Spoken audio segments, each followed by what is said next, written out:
we're struggling, let's not look at the thing, but let's look at our relationship together. And that can be a different way of breaking that mold with somebody. That's a really good point. Do you know what I Take mean? the thing out of it. Yeah, take the thing away and just go back. What are we trying to get out of this? Where and it's gone back to soul. Mikey, that's probably the best thing you've ever said on this podcast. Thank you. I thought so too while I was saying brilliant. it. That was really good. You said some good stuff. That is a very, very good thing. I'll take that. Shall we snip that bit out? Welcome to the Prime Life Project podcast, a place to help you unlock your full potential, both mentally and physically, to become the best version of you.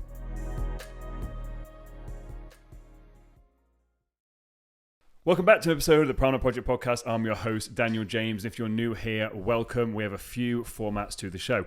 We have Thursday. On Thursdays, I basically share with you some thought-provoking things that are on my mind. It's just 5 to 10 minutes, just a short episode. And I just want you guys to think about some things differently. So it's whatever's on my mind that week. I just share with you some little tips and tricks to get you thinking. We've then also got the full-length episodes. So on the full-length episodes, if it's just me talking, I deep dive things a little bit more. So I really try and coach throughout those episodes. I then also have on the main episodes guests. So guests, I just bring on experts in a field and get them to share their knowledge with you guys to help you through whatever it is that you might be struggling with. And then finally, I have Mr. Mikey Markham, who comes on. He's my co-host. He's also the guy behind the scenes that makes the podcast look all pretty. And me and him, we just talk. And we're doing a little bit of a new format today with how we run this. But again, it's just a real relaxed conversation. We don't really have much of a script is the wrong word, but we don't have much of a format where we go. We've got a topic that we discuss and we kind of just roll with it. So again, it's very authentic. It's very, very raw. But again, the whole purpose of it is to just give you guys some information to help you where you may be stuck in your life. So Mr. Mikey Markham, how are we? I'm very well, thank you, mate. Thanks for having me on. No, I enjoy having these episodes with you. I just have a nice little chat. And like I said, Katie's given us a format today. So I'm going to read off what we've got. So art of communication, that's what we're talking about today. And again, as we know, like communication is a large part of relationships and interaction with others. And I think it's important to actually have a conversation about it. I don't think we've actually really had much of a direct conversation about communication. We've kind of touched on it, but not really gone deep in it. Have you had any episodes with other people or other guests on about communication? Well, we did. I can't remember what his name was, but remember we spoke about speaking. That was a good episode. Yeah, public speaking. But again, we're linking it with anxiety. Yeah, we'll get slit in. We're talking about anxieties. That was a really good episode. And again, I took personally a lot of stuff from that. But so apart from that, Robbie, wasn't it? Robbie, I think something like that. Yeah, that was a good episode. I enjoyed that a lot. So what questions have we got? So Katie's wrote us some questions. I've got the questions with me. So these are Katie's questions that she asked us. Thank you, Katie. You're a big part of this show. I hope you know that. Behind the scenes, yeah. Katie does a lot of stuff behind the scenes that she's like the unsung hero of it. So, she does a lot of stuff. And also, you said I make it look pretty, but actually you do because you're the one that I'm filming. So there we go. What an effort. That's why I've got these lights for me. Favorite bromance. So our first question is, why is communication so important? And I'm posing that towards you, but we can both we'll go back and forth to this. A little game of tennis. For me, I think communication is one of the most important aspects of life because we've all got needs and wants. But if you can't communicate it properly, you're never going to get it met. And I think for me, communication is a dying art form, especially for the younger generation. When I was at a school a couple of weeks ago, one of the things I spoke about there was social media and how they're basically all on social media. They can't really communicate. They can't really look you in the eyes. They can't really shake your hand. But if you are a master communicator and you can communicate effectively, you can get people to do what you want to do. Now, I don't necessarily mean that in a malicious, manipulative way. However, when it comes to my coaching, for example, I've got information that I know can help my clients. If I can't communicate that effectively, I then can't help them and get them to do what it is that's going to help them. Does that make sense? Yeah. So for me, communication is one of the most fundamental principles that I feel like we're losing because people would rather communicate with text messages, which again is also an art form, is good, but actual face-to-face communication, people I feel are afraid of it. Being comfortable in somebody's presence and having a discussion. Eye contact. Yeah. People can't make eye contact. And it's like, just me and you now, it's comfortable. Love gazing. Yeah, love gazing. But I think communication, people, again, public speaking, people are afraid of public speaking. And I think people, it's a fear, I think, of people being judged. People are afraid of saying the wrong thing. They're afraid of offending people. And I feel like for me, communication is the most important thing because without it, and again, we've got communication. I'm just talking about verbal communication here. Like, what about non-verbal communication? It says everything, like your body language, like how you dress. There's so many things. Communication isn't just verbal. So for me, communication on every level is the most important thing because it tells people a lot about you and it allows you to tell people a lot about yourself and the information you've got. You can have all the information in the world, but if you can't communicate it, everyone listening to this, you've all been to workshops, seminars, even in school, where the person that's talking is so smart, yet they are boring as hell. They are using boring words, they're not explaining it, and they're just monotone. They have got so much knowledge and information that could help people, but their communication sucks. And that's not what you want to have. Like, you want to be able to communicate effectively. I would say for myself, I remember when I was young, the most frustration that I'd go through, and it would really wind me up, is because I didn't have the way to express myself and articulate what I was going through. And I think our friend, mutual friend David Eames, who does the podcast with us, and the radio show, we have a bit of a splitting of thoughts where he says, working with young people is a lot easier to help them through their mental health battles, because older people are more stuck and rigid in their ways, and the conditioning's been set too long. But I think it can sometimes be the other way, because when you're working with younger people, they don't have access to words and diction and able to articulate what they're going through, so they go into sort of a shutdown mode. Whereas when I've been working with older people or people my age, then you can have more in-depth conversations and you can start getting to the root of their struggles and their problems when we're talking about it. So I think there's some wonderful balance to be had, but being able to equip yourself with vocabulary and really get into the depths of how you're feeling and why you're feeling there is so important, for particularly in me and my life and my story and what I've been through. When I started writing poetry and then learning about different language and reading more language, that was where I started to be able to battle my mental health, because I'd equipped myself with it. Yeah, but so when you do your poetry, which again, I've said this to you before multiple times, your poetry is really good, music's fantastic as well, like your music and your poetry. But again, spoken lyricism, is that conscious lyricism? Spoken word, and it's conscious lyricism, isn't it? I love conscious lyricism. You're the one who told me that phrase. It's, the words that you use are very intentional, and the words that you use are very, very intentional. You select the words correctly. Like the other day, literally, it was bizarre seeing it. So Mikey had a thing. I'm not going to say what it was in case people hear it. But Mikey did a thing and basically had to create a poem, and he literally sat there for an hour and he said, "Can I just read this?" And he read it, and it was fantastic. That one you read to me last time you were here. But then what you're doing is you're communicating, and what you're doing is you're using words to create images in people's minds. Yeah. So when I was listening to you, I literally had a story. To your poetry was taking me on a journey in a story. So then you were like, this is what I meant. I was like, but at the end you can't explain what it was. You give me a good feeling, yeah. But when you said to me in the end, this is what I was trying to get. I was like, yeah, mate, I know. I know. I'm literally, you're using these words, and that's things like, and you creating what you're saying when it comes to adults.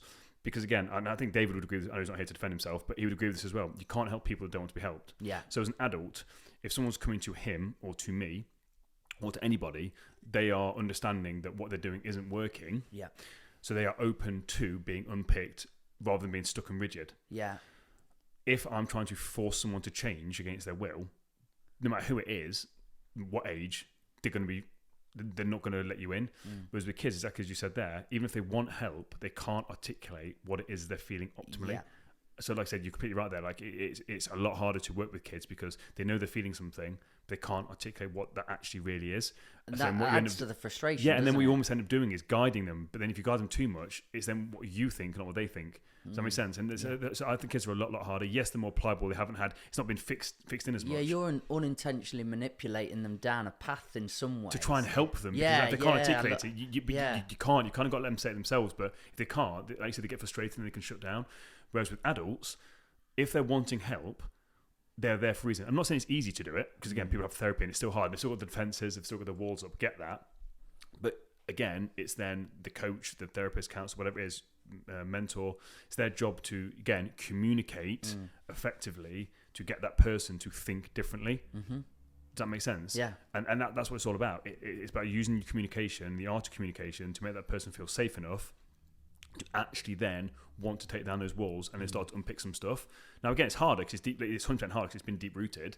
Yeah. But the adults got more conscious awareness of what's going on, their feelings, and they can put words to it, even if it's not the correct words. Whereas with kids, try and explain something. Like, how do you feel? Happy, sad. And I know that's most adults' vocabulary, but if you dig a bit deeper, they'll be able to tell you a bit more about it. Whereas again, we had that amazing Amy Shearer, who's fantastic. Actually, for kids, which I will start doing, is basically what shape is it? Like, what colour is it? Yeah, You said about that. cool. That's Yeah, fantastic. giving Like, them rather than images to yeah, go I from. thought it was brilliant. I've never heard Lovely that before. idea. But rather than just using just words, Yeah. actually describe it to me. Like, what does it feel like? Just, is it fluffy? Is it hard? What colour is it? I think it's a brilliant way of doing it. I remember the reason I wanted to get really good at lyricism is because I heard so many songs that helped me get on a path. One was from the Jarbies, they're called, and it was a guy saying, every day I'm staring, looking at the news, measuring the hurt within the golden rules. And I was like, ooh, what's the golden rules? I'd never heard of that before. And that put me on a path. And then I thought, oh, that's my philosophy. That's what I want. And then I got to look down that. My other one was Jungle Book, Bare Necessities, as I've said before. And there was the lovely line, which was, if you're looking for something that can't be found, when you find out you can live without it, go long not thinking about it. And just little quotes and lyrics like that set you in a path and give you that affirmation. Do you have any? Yeah. Si vis pacem, parabellum. If you want peace, prepare for war. So again, that's off John Wick. Yeah. And as soon as I heard that in the movie, I was Say like, again, Adolf. Si vis pacem, Yeah. parabellum. Oh. If you want peace, prepare for war. And I thought about that a lot. And that for me describes the journey of mental health. Yeah. If you want peace, if you want to have peace and contentment, prepare for war. The polarity of those two you've got to do the hard work. And anybody that's done anything on themselves will know it's hard. This is the beauty of language, though. That shouldn't work together. No, but it gives much. me chills. I'm generally thinking of probably getting that tattooed on me somewhere because it's something really powerful for me. And that's why I love quotes. And again, people say, change your thoughts, change your life. Like people hear all the time on Instagram, all the time, change your thoughts, change your life. What does that actually mean? And people quote it all the time, post it out there, but they don't really understand what it is. And this is for me where it's really important. And again, I think you're one of the first people that's really highlighted it to me. You didn't realize this. When you first introduced me to the word nuanced, yeah, and the words that you use, I realised that my understanding of the English vocabulary lacked, and I needed to improve my vocabulary to actually articulate myself more to help people. I like what you say, though, to truly understand a word as well. Yeah. Like, read it, understand it. To Get the the dictionary out. And that's the thing. And I'm not saying I'm good at using them in sentences. When I'm reading, this is one of the biggest things for me. I've been reading, and for ages I used to blame my dyslexia, but it wasn't. It's just I didn't simply understand the word I was reading. Yeah. So obviously in a sentence structure, if you change one word, it changes the whole sentence structure. Yeah. So if I didn't understand a word, I would then sit there and now I just get the dictionary out of my phone and I understand what it means in a sentence. And that for me is really, really important because again, some of the people I've been following recently, again, they're using fantastic words. Even like just people like Russell Brand. Yeah. And again, he does it deliberately. He uses big words. He makes him feel good and he knows what he does when he uses those big words.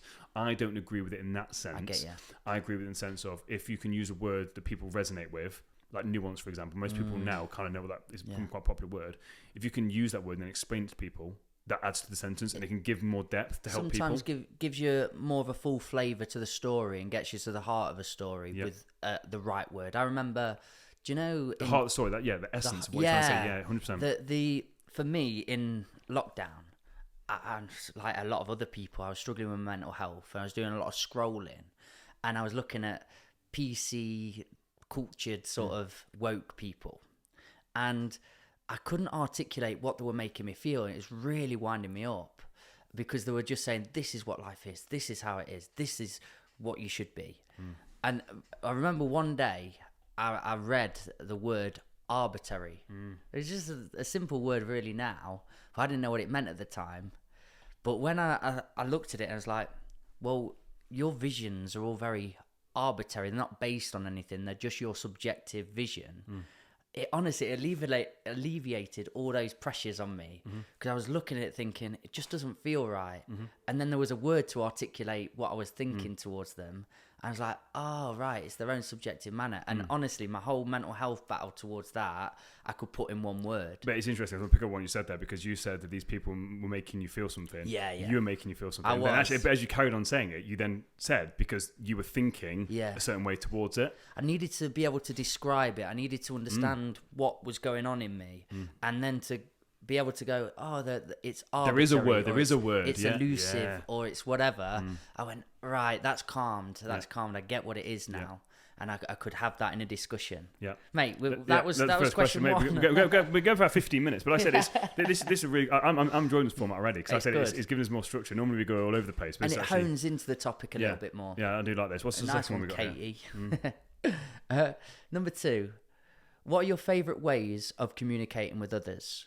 relationships, family and friend, work, business. Oof. So again, we've not really read these. But we've both got iPads in, and it's the same thing we're reading off. Oh, we have got the same one. Both got the same one, yeah. What's your favourite ways of communicating with others? This is a hard one for me. Because relationships, obviously I'm in a relationship with Katie, so I'm going to assume that this means relationships and intimate relationships. I am very, selfish in relationships, and I'm very upfront about it. Yeah. I think a lot. So sometimes my communication isn't great, and I've had to work on it massively because I like space. I like my own space. And previously before, I think because I've not been good at communicating, relationships have failed. Yeah. And I potentially blamed the other person, but it wasn't the other person. It was it won't go back to point one, it was my inability to communicate my wants and needs that were causing me issues. Does that make sense? Yeah. Whereas, again, I had no intention, Katie knows all this stuff anyway. We're actually going to do spoiler alert, we're actually going to do a podcast, I don't think you know this, where basically Katie interviews me. No, amazing. Yeah. Because she knows more about me than anyone walking this planet, so she's going to interview me, kind of do my story in a different way that's not been seen. But Katie's the first person where, before I got that, I didn't want a relationship. Even when we've got to it, I did not want a relationship. It was not I was happy working on myself. But because I've done that work on myself, it's actually allowed me to now understand what I want and need. So then I was able to communicate that. So she's aware. And then it means if boundaries get pushed or crossed, I can then communicate it. Yeah. And it makes things so much easier because then I don't feel like a dick. Because I've already articulated something. Yeah. And she's communicated something. If then the boundaries get crossed, I then don't feel like a dick, and she shouldn't feel like a dick because we kind of had that conversation, communication. And if things bother me, I communicate it. Yeah.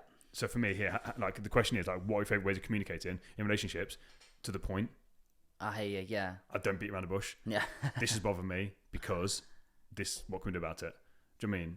Get to the root of it. Get to the root of it. Don't want to make a big thing of that. No. Like, listen, you did this. We've had a conversation. And try and about appease them as well, and try and get for around me, that goes then to work in business as well. I'd rather just get to the point. Yeah. If I'm on calls with people want to work with me, whether it's schools, businesses, I don't just want to sit there for 3 hours. Right, what do you want? What do you want from me? Like, what do you actually want? Okay, cool. I can offer this. Does this work? No. Or you want this instead? Okay, cool. Bam, done. Can I ask 30-minute conversation. A little thing though. Do you know if you're sometimes too assertive or too abrupt? Do you think that can push them away a little bit? So how I'm explaining it come across like I'm very assertive. I'm not. I'm still me. But my point with going into a conversation with the work and business, let's say, my point is let's get to an outcome because they're busy, I'm busy. Whereas some people kind of want to fluff the conversation out. Whereas for me, it's like if we've got an hour-long conversation booked in, and all they want to know is, can you help my organisation with this? Yeah. It's like, right, what do you want to come and talk about? Especially with a business. Exactly. So I'm there. Right, what do you want me to talk about? They didn't talk to me. Okay, it's really interesting. So this is kind of what I can offer. Blah, blah, blah. I talk about this. This is, oh yeah, cool. So it's very like a game of tennis rather than just like having a little bit of a dance. So the ball comes to me and then dancing with it, showing how good I am, and then I hit it back and then they're doing a dance. It's like, no, right, just what do we want? How can we help each other here? How can we make it work? So I'm making it sound like it's very abrupt and assertive. And again, I probably made it sound like it's very cold in the relationship as well. It's not cold. It's just there's no point in beating around the bush. Like, what is the point? Yeah. And this is you've got something to work on. I suppose with a relationship, you can be a bit more soft because there doesn't need to be an outcome or an end thing with a relationship. It's having conversation for purely being in joy and bliss state and conversation for conversation. But when I've been for work and business related meetings, I call it a mental mind masturbation, that you go, people are just talking about talking. Yeah. Do you know what I mean? I hate that. And then that's the thing for me, it's then my job in that situation to control the conversation through communication, to just be like, bring it back into the room. Let's just carry on. Let's just. Do you know what I mean that's like just rather than me getting involved in that mental masturbation, as you said. Yeah. If I'm aware of this, it's like I don't want this to drag on for an hour. Just making it sound really clever and really intellectualized, and you're like, hang on, bring it back down. Yeah. What are we doing here? What are we doing? What do you need? And then because that's what they want. And then it's like, oh, case is done, right, brilliant. Like even like one of the big schools I've been working with, again, had a fantastic conversation with him, and literally within the first 5 minutes, it was a little conversation of like, oh, hey, you, yeah, good. And then literally goes like, right, how do you think the year's been? Yeah. Straight into it. Like there was no like, we weren't talking for 20, 30 minutes. That's it was just, where I thrive the most. Yeah, it's just straight into it. And then he had his part, I had my part. We went back and forth. Literally a game of tennis. We weren't dancing around. Yeah. And then the conversation was done in 34 minutes. Honestly, the biggest realization for me in business is most meetings can be emails and most emails can be text messages. And that just cut the fat a lot more because people seem to want to get to a place, meet, and then you leave going, why did we do that? So the thing, so again, it's interesting. I kind of started to disagree with that when you first start out, because I like to meet people face to face. Yeah, I hear you. Like, so I've got someone I potentially might be working with, and I went all the way down to Stamford. It's all the way down. It's like a 40-minute drive for me. And again, that could be done over email. It did not need to be done in person, but I wanted to meet him in person so I could feel his energy, see what it was about, and create connection. So that one there, literally the conversation, I was there for an hour and 10 minutes, and genuinely the conversation was done in 10 minutes. Yeah. But then the other time, we were talking about movies, we were talking about all this other stuff. Yeah. And I was like, I like this guy. I can work with this guy. I couldn't have got that over email. Yeah. I could have got what I wanted. I did not need to meet him. But even before I met him, I kind of already knew. That's the context there, though. Exactly. Yeah. But what you're saying is, but then from there on, do I need to meet him every time I need a conversation? Exactly that, Absolutely not. Because I now know what he's about. I know kind of his mannerisms. So I know that, because again, in emails and all text messages, it can become misconstrued. Voice notes are great. Voice notes are brilliant. Voice notes I prefer voice notes probably over anything else, because you can tell people's tones. Rather than just like a text message, like, where are you? Like, that can be... Where am I? Like, none of your business where I am. Yeah. But actually, if I'm like, oh mate, do you know what I mean? Just wondering where you are. Like, you said you'd be here, and you can see. Let's say if this podcast, if you're running late, I'm especially, where are you? I text, where are you? Oh, Dan's pissed. Yeah, but I'm not. Yeah. I'm actually really concerned about you. If I voice note that, you'll hear my tonality, and you'll be like, cadence. Oh, exactly, 100%, and you'll get my intention a lot more. So again, communication. The final part of family and friends. Friends, like me and you, just complete chill. I don't really have much of it. I don't have many friends, which is not a problem. But the friends I do have, I don't tend to have an agenda talking to them. I just don't really think, if that makes sense, which is why I like hanging around with people that, and I notice when I don't hang around with people, and it's going to sound horrible, but I don't really care, that kind of, I can have a conversation with that's semi-intellectually stimulating. Yeah. Do you know what I mean? I can't, if my energy's getting drained in a conversation, it's trivial. I don't care. I don't care about Love Island. I don't care. I literally do not care. And I feel my soul dying. It needs to feed you, doesn't it? But I don't tend to hang around with many people like that, which is why my circle's quite small. If I'm meeting people, like, it's for a reason. Like, even if it's for a catch up, I won't meet people for catch ups. Yeah, I normally meet friends for catch ups for coffee. But they're people that I know I can have a decent conversation with, rather than just talking about Love Island or whatever it is. And that's the difference. But I'm not very good with communicating with my family. Again, my dad listens to this podcast, I know, because he told me when he picked me up from the airport yesterday. Not good at communicating with family at all, because we're not very good at family communicating. When we talk in person, we're absolutely fine. But again, we're not one of these families that talks every day and text messages every day. Well, my family might communicate, they don't communicate with me that way, and I don't communicate with them. But I know if I needed them, they're there. Like, my dad literally texted them on the day, could come up from the airport, there he was. And are you good in the same vicinity? Because me and my family, we're just like sharks circling each other around a tank. Me and my brother's got a lot better. Me and brother's got a lot better. Like, so we had my grandma's 80th birthday a couple of weeks ago, and that's fantastic. Like, we were all getting on, chatting away, and it's fantastic. Like, as we got older, me and my brothers always used to argue, fight, and like there was a massive, like, I don't know, like 4 boys who trying to figure out who's the alpha, or clearly it's me because I'm the eldest. Yeah. No, but I mean, there's always that sort of rivalry. And again, when it comes to my parents now, like we have good chats, but we're not a very talky family, if that makes sense. I get that. Which it's not a problem for me. It's I've not really dissected that much, but yeah. I'll add something else into all of that mix, and something I've learned about communication, but it's the art of listening. Oh, and I forgot to mention that, but we've not gone there yet. And just being able to, in all those situations, be quiet and genuinely listen because you want to listen and you want to be in with it. For family with me, we don't necessarily agree on very much, and I always felt like I needed to battle it or have my point or say my thing, and it constantly just caused frictions and it erupted. I thought, why am I doing that? So if I can just sit there, be quiet, listen, see where they're coming from, and not let it affect my ego and attack me, it changed our relationships a lot, very much, in all of those aspects, to truly listen. That's something that I'm not good at with my family. Obviously, stuff that happened like when we were in lockdown, I was very opinionated on stuff, and literally was 6-on-1. And I was just like, okay, which is fine. I'm not going down that rabbit hole. But for me, it's like, again, talk about listening. It's like I was listening. I just felt like I wasn't being listened to. Yeah. That's a big thing for me, not being listened to. It doesn't matter who was right or wrong. Like, if you're having a conversation with someone, for me, it's like you're having a conversation.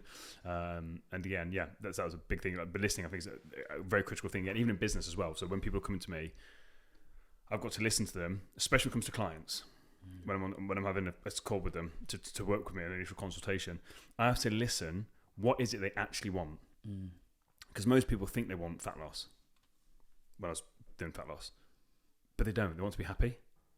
And then now people are coming to me because they want to be happy. Okay, what does that look like? What does that mean to them? Do you know what I mean? And that's now the difference. They've got a problem and they've got a desire. What is their desired outcome? Because then they may be able to communicate it. But like you then, when you were talking and you mentioned about someone made you feel a certain way, I picked up that you had mentioned that it made you feel a certain way. I was like, interesting. So I was genuinely listening to what you were saying. Yeah.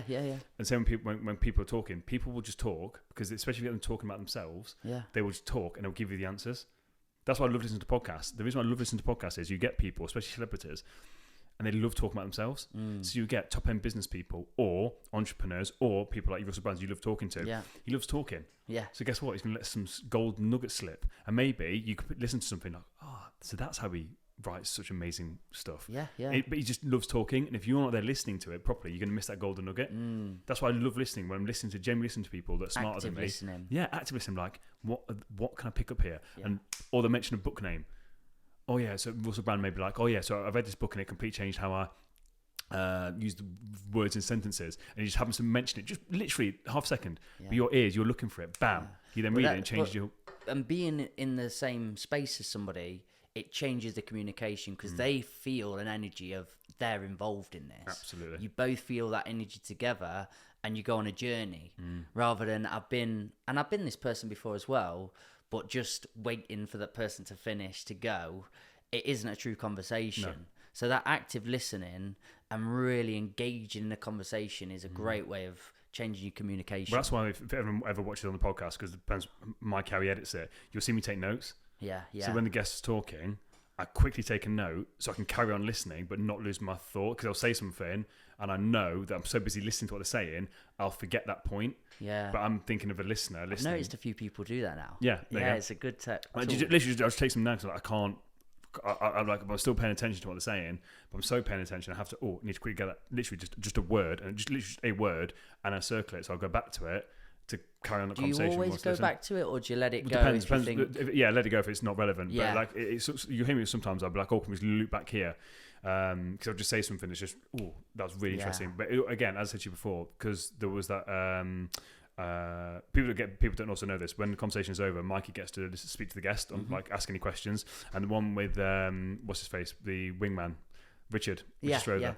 The question you asked was brilliant, and I hadn't even thought about that because it wasn't even my sort of where my thought pattern had gone. And that's the interesting thing of like, when I'm listening, I'm trying to steer a conversation one way. You don't have an agenda of a conversation, so you're just listening. So your questions are always really interesting at the end because you're you're looking from it from afar. 100%. What's the next one we got here? Okay, come on then. Mate, good timing here. I'm really enjoying this. Katie, like I said, you're doing good here. Well done.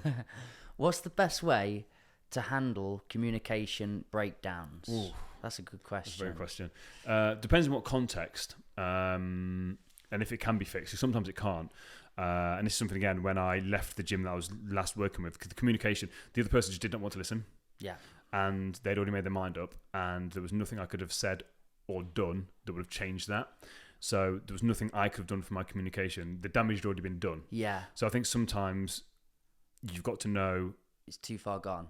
Pick and choose your battles. It's a rule I always say by. Pick and choose your battles, and sometimes if it can't be fixed, don't waste your time or energy. Learn from it, lick your wounds, and then move on, which is exactly what I've done. And for me, there's another saying that I always live by: the truth is the truth, and it will always come out. Like, for me, the truth will always come out. And sometimes in this situation here, if the communication breakdown, if you've done something and it's been taken the wrong way, people are understanding, and you may not seem like the bad guy, but you know the truth. If they've already made up their mind that you're the bad person, there is nothing you can do to change their mind. Nothing. There's nothing. If they're that set in their ways, you have to just go away. And then you then have to, like we always talk about, take responsibility for the part you played in that. Because maybe further down the line, like previously, your communication wasn't good. And that, again, which in this situation, mine wasn't. So the damage had been done 2 years prior, where my communication on my journey, I wasn't good at communicating. So I'm talking about here the importance of communication. If I'd communicated differently and better and at the right time, it wouldn't have happened. So yes, the outcome was not great. The two people involved were very heavily in the wrong. Very, very heavily in the wrong. and I've got everything to, I'm not going to go into detail, but I've got everything to back it up that they were wrong. But there's nothing I could do in that situation. Yeah. So I removed myself from the situation. I licked my wounds. I probably spent 6 months trying to not go down victim mode, which I think I did a pretty good job at. I grieved, I moved on, and then I learned, actually, what part can I play in this? So again, what did I do? Reflect, took my responsibility, and then I realised, actually, 2 years prior, my communication probably wasn't great, which kind of started that downward spiral. So to answer the question here, like, what's the best way? Sometimes it's understand that sometimes it can't be fixed. Mm-hmm. But if you do want to fix the situation, honesty. Yeah, I was going to go honestly, there. you have to be honest, which is exactly what I was in that situation. At the end of that situation, I'm just using one specific example. I was completely honest. Yeah. Here's the situation. I think, and it's kind of really raw honesty, and instead of talking about the situation, you've got to break the dance with people, haven't you? And you've got to go, I'm going to speak soul to soul here, and have I offended you? And you've got to be daring and courageous with people, because I've had communication breakdown with people before, and then really just constantly banging our heads against a wall where you're not going to back down, you're not going to back down, but it's just going, right, shake this up, stop here. Are you hurting here? Mm-hmm. And then you're getting on like a genuine level with somebody and going back to basics of, I'm human, you're human, we're hurting, we're struggling. Let's not look at the thing, but let's look at our relationship together. And that can be a different way of breaking that mold with somebody. That's a really good point. Take the thing out of it. Yeah, take the thing away and just go back. What are we trying to get out of this? Where and it's gone back to soul. Mikey, that's probably the best thing you've ever said on this podcast. Thank you. I thought so too while I was saying brilliant. it. That was really good. You said some good stuff. That is a very, very good thing. I'll take that. Shall we snip that bit out? See ya. So I genuinely, again, wouldn't have thought about that. Yeah. It was only developing as I was listening to you, and I was thinking that there's another way that I feel about this, and I was trying to consider it as I was listening. You helped with what you were saying. I was thinking, there are times where you just think it's completely done. It's broken. And I have had little situations where we've shaken it up and gone down a different path we didn't think to go down because we stopped looking at the thing. Because that's a communication. Like I said here, especially here, when the communication break down, it's understanding you communicate with another human being. Yeah. And like I said, and sometimes that relationship can't be fixed as well. And like I said, sometimes it just can't be. Yeah. But for me, I think you're completely right there. It's just going in with complete honesty and then just, right, actually, can we fix this relationship? But forget the thing, whatever this thing is, can we just look past that for a second? Can we rebuild this? Because then it gives you a solid foundation to then maybe go back to the thing. Yeah, it was as you were talking, I remember thinking the other night even at a session we were running that'd been going really well. But one of the sessions, there was the police turned up, kids were getting like worried about that. It was nothing to do with anybody, but they were all, you know what kids are like. So the drama started, the frictions and everything there. And instead of focusing all about that, I just shook it up and said, right, everybody back in. Right, where's everyone's heads at? And reset it in that way, because we were like, it's not going how we want it to go. I'm going to take the attention away from the police and take away from all that. We're here to do what we want to do in terms of find a passion, find a purpose, have some fun, be together, and then sent them all back in the stations. And it was a completely different energy, but it just takes that little bit of a daring attitude or courageous attitude to go, right, okay, stop it, because you see so many people just keep going down that path and they're stepping on eggshells and they're not having those honest conversations. So you said that. Mate, honestly, honesty is one of the biggest things that because again, I've said it multiple times on the podcast before, I didn't used to be an honest person. Yeah. And we talk about relationships in the past, wasn't honest. I was not honest, and the biggest thing was I wasn't being honest with myself. That's the first thing. I was not being honest with myself. So this is the thing, when it comes to communication, to have an honest conversation, you have to first be honest with yourself. Yeah. That's where most people struggle. Like I said about that quote, if you want peace, prepare for war. Like if you want to fix the situation, if you want peace, prepare for war. What's the war? You've got to have an all conversation with yourself and be honest. And sometimes it's not nice when you realise that actually you've effed up. That's a hard thing to do. Yeah. And you mentioned something there as well. Again, I probably should have wrote it down, and I didn't. Where's your head at? Where's your head at? That's a great question. I say it's to Katie quite a bit. Like, it's a good thing. Like, where's your head at? Yeah. Like rather than like you're trying to talk about this thing. Good song as well. Yeah, yeah, great song. We'll talk about this thing. It's like, well, where's your head at? Like, where are you at right now? Ignore this thing. Like, where are you actually at? Yeah. And then you put it back on the person to actually think about, oh, well, where am I at? Like, how am I feeling? What are my thoughts on this? Rather than just this thing. Because they're going to make bad decisions. Do you know if they're in a really heightened, aggressive, angry state and they don't consider that, they're just going to go down that path of they did. If you go, where's your energy now? And they can reflect on that and go, I'm really struggling. Yeah. We go, we're not even going to chat about it. Yeah, 100%. We're just going to let it calm and move with that. And there's another great point as well about communication. Don't ever communicate when you're in a really heightened emotional state. Yeah. Great point. We haven't talked about that. That's a fantastic point. I think we're very good. Yeah, we're good. Yeah, we're good. Right, what we've got next, Mikey. Okay. What tips would you give to someone that struggles to communicate? Well, I think we've covered quite a few of them just now. Yeah. I think communication for me. So something I learned off one of my mentors. I've never struggled with communication. Again, I'm going to hit it from two angles. I'm going to hit it from someone that's young. Listen to this. I say young, like school age, maybe early 20s, lacking communication. Go get a job in retail. Whether it's working behind a bar, in a restaurant, or clothing or something, because it forces you to communicate. You have to, especially if you're going in there with the intention of, I want to get better at communicating. You have to talk to people. You have to do it. You have to go and do that. Like, because I thought about this. I listened to some podcasts the other day, and the guy basically said that. And I was like, that's why I'm so good at communicating, because I've worked in a restaurant trade since I was 14 years old, and I've worked behind a bar as well. Yeah. So what do? Talk to people. So I can literally go up to a stranger and start a conversation with them. Why? Because I've done that since I was 14 years old. Can I add on to that? Of course you can. I worked in retail, and also what it does to you is make you quite creative, because I remember working in retail and doing it for about a year, and then suddenly there was such a social dance and norm. How's the weather? Da, da, da.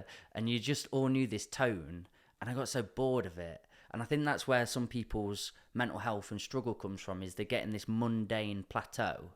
So sometimes when you're doing it, you can have this like great conversation with yourself of, how am I going to break that routine? How am I going to break that dance? And that made my communication way better, because I was looking for people to come in, and when they came in with a negative attitude of, oh, it's rubbish day today, you could go and brighten it up in whatever way. You could put a sentence there and it shifts everything. So that made me sort of engage with people on a much deeper level. And people used to come into I Should Cocoa just to see me, which is very nice. But it couldn't. They knew they were going to get a different dance. And that's exactly what it is. It's just it completely changes how you approach the situation, and also problem solving.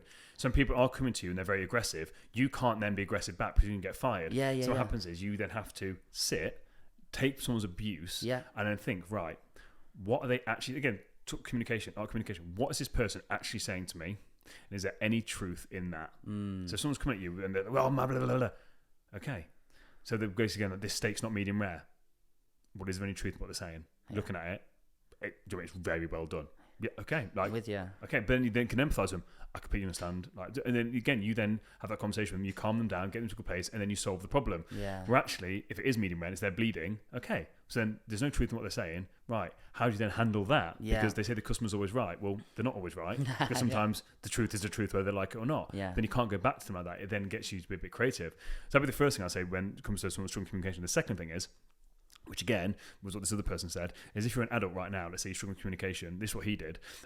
You go into a supermarket every single day and you cannot leave until you speak to 3 people. Love that. And you are not allowed to just say, hey, how you doing? It has to be a conversation. Totally. So for example, if they're looking at baked beans, you'd be like, oh, I'm making things up here. Oh, Mikey's baked beans. Oh, I've heard about them. Are they actually as good as people say it is? Yeah, that's straight exactly away, what I was saying. Completely different conversation. Love that. And again, you're then not allowed to leave, whether it takes you 3 minutes or 30 minutes, until you've had 3 conversations with strangers, out conversations, and then you leave. Because then it forces you into a space. But again, it's a safe space. If anybody's listened to this and implemented that, please tell us how it went. Because I think that's a wonderful idea. For me, it's really interesting. But again, this is where I lacked in this. So when we were on the airplane yesterday, there was a lady in front of me that was reading The Power of Now. And I looked over. And it makes you look for signs. And I looked, and I was looking. Oh, she had the what's that hand? The religious hand. The ham. Oh. Do you know what I mean? The people have to get the hand, don't they? It's got the eye in the middle. This is the religious symbol for something. You know I know exactly what it's called. Eye of Horus. Something like that. Yeah, she had earrings on and a ring of it. I was going to say to her about the book, but I then didn't. And I kept thinking, why have I not said that to her? Like, why have I not just said, like, oh, it's a really good book. How are you finding it? And literally the whole journey, I was like, why have I not said this? And in the end, I realised there wasn't very good energy from her. I get you. And then it turns out actually she barged Katie out of the way on the way out of the plane. Hilarious. So, but it's really interesting because normally I'd be straight on that. Like I'll talk to anyone about anything. Like tattoos. I love tattoos now. So if I see someone with a tattoo, I'll talk to them. When I was in Canada, there was a guy. And I was staring. He had like Lego figures. Yeah. Like massive Lego on his leg. He had That's like awesome. all Star Wars. It was amazing. I was like, mate, love your tattoos. He went, oh, mate, like yours too. Straight away. I had a conversation with him and then he left. And it was just me and Theo, like Katie's lad. It was just really cool. And he went, oh, wait, he had cool tattoos, didn't he? I went, yeah. So straight away, but I didn't do it with this woman. It was really interesting. I was like, why? And the whole journey, I was like, why have I not said this to the lady? And for me, I think it was energy. That's a great point on communication, compliments. If you can go in any of the above of relationships, family or business with a bit of a compliment, and absolutely, it just puts you on a real good stead forward, doesn't it? And again, but you've got to be genuine with it. Yeah, yeah. So when I went into a recruitment company to talk to them, their office was so sick. Yeah. One of the best offices I've ever been, just like in an American movie. So I said to them as soon as I sat down with them, this is insane. And it was completely genuine. They knew I was being genuine. Yeah. Same with that guy's tattoos. If they were crap, I'm not going to be like, oh, I love your tattoos. And he's like, what, you mean the ones that got loads of mistakes on? Do you know what I mean? Yeah. So for example, Chris, Katie's dad has got a Nike tattoo on his foot. It's the wrong way around. I'm not going to go up to him and be like, mate, love your tattoo. Yeah, yeah. It's a terrible tattoo. He knows it's a terrible tattoo. I know it's a terrible tattoo. So if I then start trying to find common ground, talk about, he knows it's a terrible tattoo. Whereas actually, if it's a genuine thing like, oh, mate, why have you got Rafiki on your arm? Like, straight away, you've got something, you've decided to, even, mate, you're a fantastic point for this. Looking at tattoos, why have you got that? Because you've got something on your body that clearly means something to you. Mm-hmm. So if you put a tattoo, great. Also, your fashion sense. Oh, mate, that's a really interesting top. Not obviously that's a normal top you've got now, but sometimes you wear quirky clothes. That's a really interesting top. Like what made you wear that? Straight away, it gets you talking about you. People love talking about themselves. And maybe even being like with Katie's dad there, being able to speak on a neutral form. So you're not being fake by saying, I love that, but just going, so tell me about that tattoo. No, literally, I say to him, it's a terrible tattoo. Yeah, and then laugh. But that's and that creates a straightforward relationship there. That's a connection from the off. But I suppose you've got to weigh the situation up. Do you know what I mean? And again, I'm glad you said this. So another conversation about tattoos, and again, being genuine, authentic, and also reading a situation horribly wrong. Back in my modelling days, I was doing something for GMTV. I don't know if I've told you this story. And Gok Wan was there. So it was also with Prince Harry's wedding. So I was sat in a hot tub with a mask on with these four other guys, and they're great guys. And then Gok Wan comes over, and Gok Wan has basically got a tribal tattoo on his forearm. So he's just there having a bit of a chat. And I thought, this is again different Daniel. I then tried to build some rapport with him. Yeah. This is how you don't build rapport with someone. I basically turned around and said, like, and these are my exact words, oh, so you've got a shit tribal tattoo as well. He then looks at me and he went, my grandma designed that before she died. Deadpan, silence. And he literally held that silence, and I wanted the world to end. Wow, that's a great and story. Literally, and he went, I'm joking, but I'll teach you to be a twat, won't it? Oh, good. And, well played with him. Yeah, literally, hilarious. And the guy's like, honestly, I wanted the world to beat me up. But again, it's something valuable lesson. He's like, that'll teach you to be a twat, won't it? And I was like, yes, it will. I bet that was a bit of a lesson, wasn't it? That was a great life lesson. 100%. Because straight away I was like, there's me thinking I was being funny, because like, it was a terrible tattoo. My tribal tattoo is a terrible tattoo. So he knows it's a terrible tattoo, but I shouldn't assume that he wants to be highlighted that he's got a terrible tattoo on his arm. That banter from the off. Exactly. Because like I said, just because I think my tattoo is terrible and I know his is terrible, it doesn't mean that it's not important to him. Does that make sense? And then we get onto the verge of talking about banter, and that's that's a whole other conversation. Podcast, but that's the thing for me, like, 'cause I meant it. My intentions behind it were really good and playful. However, egotistical Daniel back in, like, talk about now 6 years ago, different wherever Harry's wedding was, and again, different. I was a completely different person then. So again, it was all about ego. Yeah, trying to just get them got one, like make it complete. I'd have handled that situation completely differently. Like you said, oh Tom, that's a really cool tattoo. Like, that's an interesting tattoo. Like, what made you get that? Yeah, completely different. Get the same outcome, building rapport with him, actually getting a conversation with him. What was I expecting in that outcome? So again, we're talking about being genuine and stuff. I was going to share that story because it's quite interesting. That's a good story. That's really relevant. Yeah. Are we on the final one? Wow. Final one. Yeah.